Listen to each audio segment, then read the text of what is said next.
Assalamualaikum warahmatullahi wabarakatuh.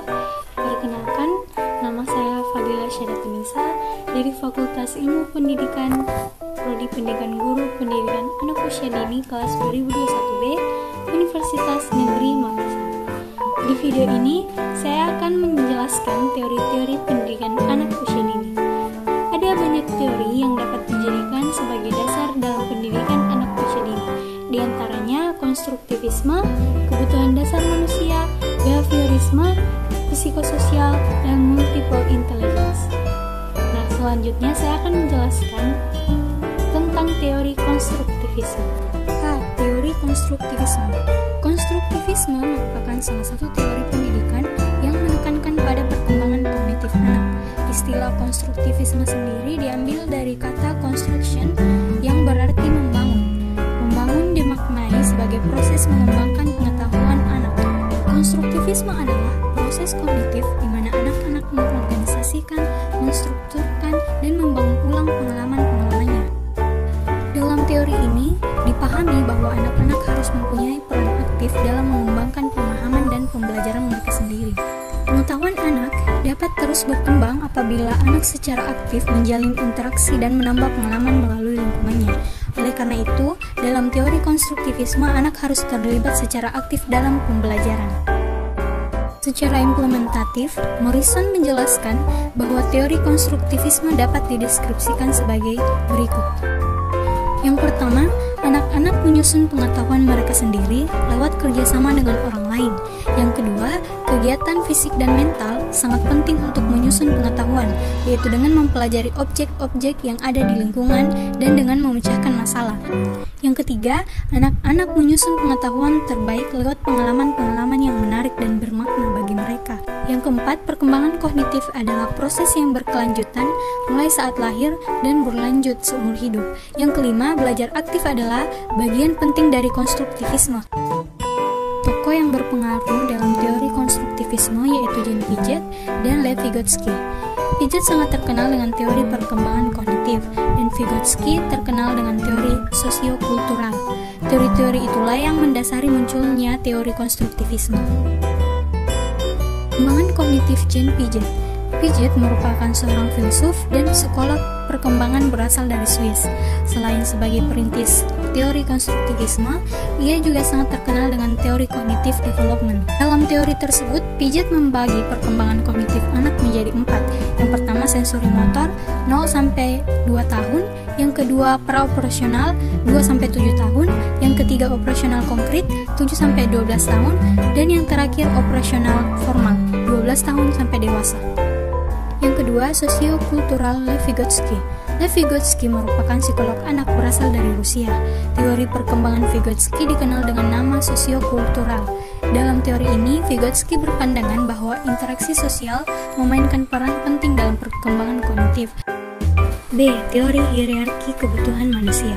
Hierarki kebutuhan manusia merupakan teori yang didasarkan pada pemenuhan kebutuhan dasar manusia.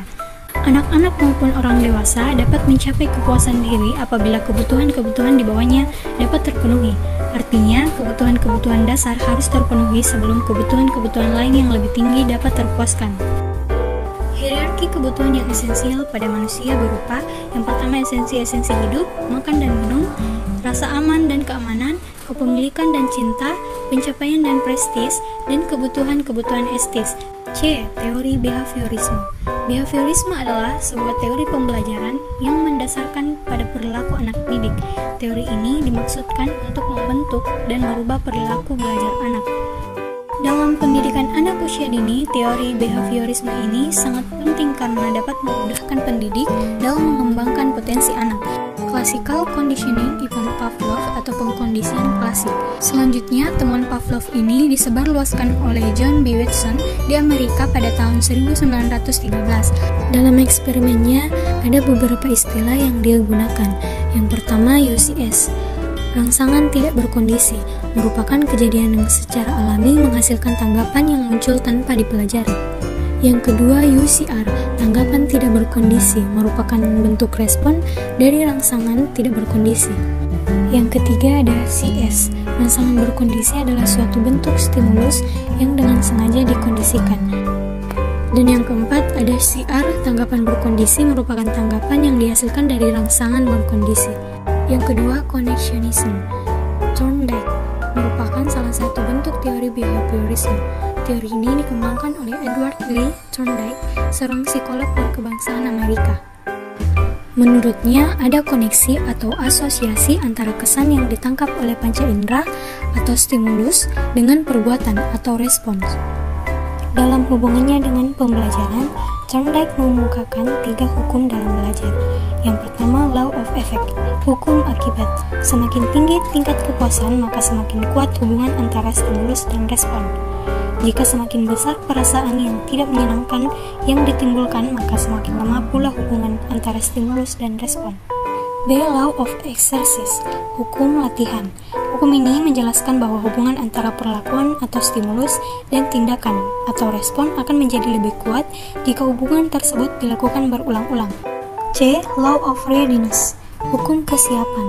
Hukum ini menjelaskan tentang adanya hubungan antara kesiapan seseorang dalam merespon, menerima atau menolak terhadap stimulan yang diberikan. 3. Operant conditioning Skinner. Teori operant conditioning merupakan teori belajar yang dipopulerkan oleh Skinner, seorang psikolog berkebangsaan Amerika. Menurut Skinner, manusia atau hewan belajar bahwa pemberian tingkah laku khusus akan menghasilkan suatu akibat atau konsekuensi yang khusus pula. Dalam operant conditioning, Skinner membutuhkan sebuah reinforcement untuk mencapai hubungan antara stimulus dan respon yang diharapkan. Penguat di sini merupakan perlakuan yang dapat menimbulkan akibat atau konsekuensi yang memuatkan. Dan yang terakhir, D. Teori multiple intelligence. Multiple intelligence atau kecerdasan majemuk merupakan suatu teori yang dipopulerkan oleh Howard Gardner, seorang psikolog dari Project Zero Harvard University pada tahun 1983. Dalam teorinya ini, Gardner menyebutkan bahwa setiap manusia memiliki jenis kecerdasan tertentu. Kecerdasan tidak hanya berupa kecerdasan intelektual, melainkan terdapat kecerdasan-kecerdasan lain yang berpotensi dimiliki oleh setiap orang. Dalam pandangan multiple intelligence ini, anak-anak mempunyai potensi dan menunjukkan beberapa kecerdasan. Melalui pandangan ini pula dapat dipahami bahwa setiap anak adalah cerdas, meskipun hanya 1 atau 2 yang paling dominan. Di samping itu, kecerdasan antara anak satu dengan yang lainnya sangat berbeda, sehingga masing-masing anak tidak dapat dibandingkan kecerdasannya.